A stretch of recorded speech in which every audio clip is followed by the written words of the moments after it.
So my question is about what you said earlier about Justice Ketanji Brown's Jackson's qualifications for the Supreme Court, and how you mentioned that she was unable to define what a woman is, and I'd like to compare that to Justice Barrett. So Justice Jackson went to a public high school, attended an Ivy League law school, clerked for the Supreme Court, was a public defender, served on the Sentencing Commission, was a district judge, and served on the Court of Appeals. And as for Justice Barrett, she was a Supreme Court clerk, and she also sat in the Court of Appeals. And when she was being questioned by the Senate during her confirmation, she was asked to name the freedoms of the First Amendment, which she struggled with. So my question is, what makes Justice Justice Barrett more qualified than Justice Brown? So first of all, what does your shirt say? I can't see that. Trump 24 years in prison. Oh, okay, Yeah. Got it. Yeah, got it. Well, we could talk about that in a second. I was like seeing double. I was like, are you a Trump fan or not? Because, yeah, obviously not. Yeah, I mean, by the way, how is Ketanji Brown Jackson's Ivy League credentials impressive if she got in with affirmative action? Why is that impressive? And by the way, Amy Coney Barrett did her entire hearing without a shred of notes in front of her. You remember that? She had nothing but a notepad, all from memory. Ketanji Brown Jackson, I will just ask you, do you think it's important that one of the 9 people determining the most important interpretation of our laws knows what a woman is?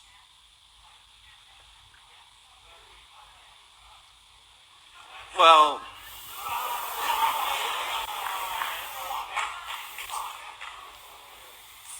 right. Well, my counter to that is that we shouldn't really be seeing the world in black and white. And a woman it's more than what meets the eye for a definition. No, it's not. No, we should see the world through male and female. Yeah. Why? Definitely. Well, why? Because I live in reality, not in Narnia or some sort of weird created academic abstract space that doesn't exist. So why shouldn't a person be socially welcome to identify with gender outside of the binary? Well, anyone can pretend to be something they're not, but that doesn't make them the thing that they're not. Can I be black? No. Oh, but why can't I socially become black? Blackface, right? I can pretend, wear camouflage, masquerade as something that I'm not, right?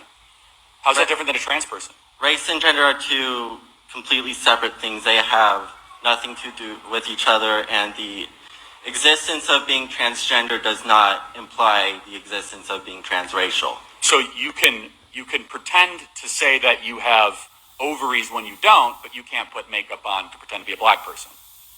What transgender women are claiming to have ovaries? There's lots of men that pretend to have ovaries. In fact, the CDC guidance says right now that men can chest feed. Do you think men can chest feed? That's not the sole criterion for being... So let me ask you a question. What is a woman? A woman is someone who identifies as one. Answer the question without saying the word woman. You can't say the word woman. That's called circular reasoning. It's like saying a tree is something that looks like a tree. So I'll ask again, what is a woman? A woman is a person who lives a lifestyle aligned with feminine characteristics, not necessarily your chromosomes or your genitals. So someone who just wears a dress. So what you are doing is you are reducing womanhood to a costume.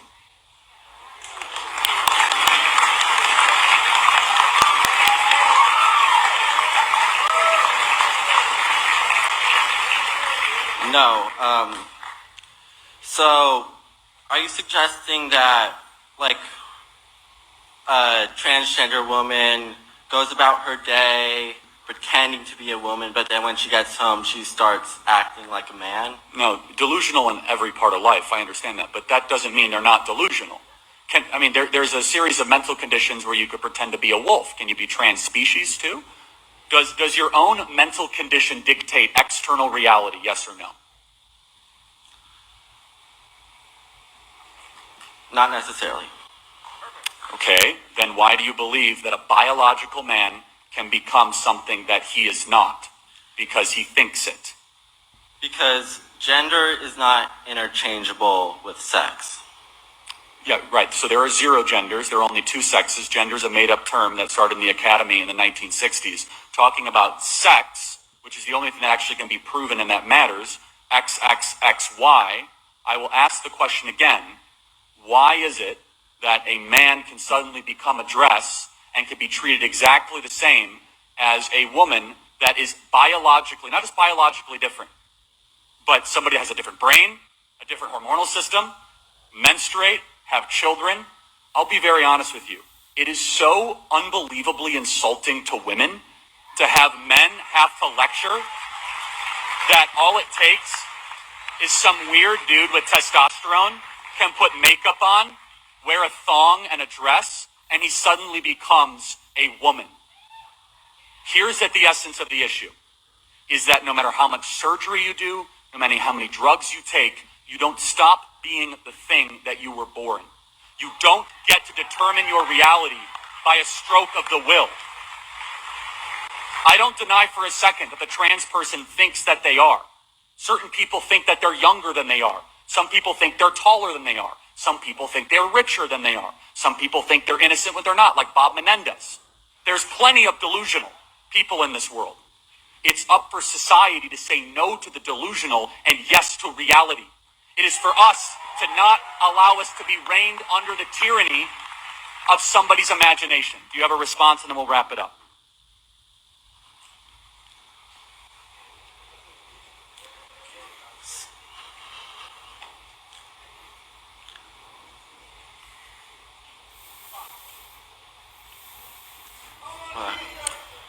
I'm not going to put you on the spot. I appreciate you being here tonight. Thank you so much. Thank you.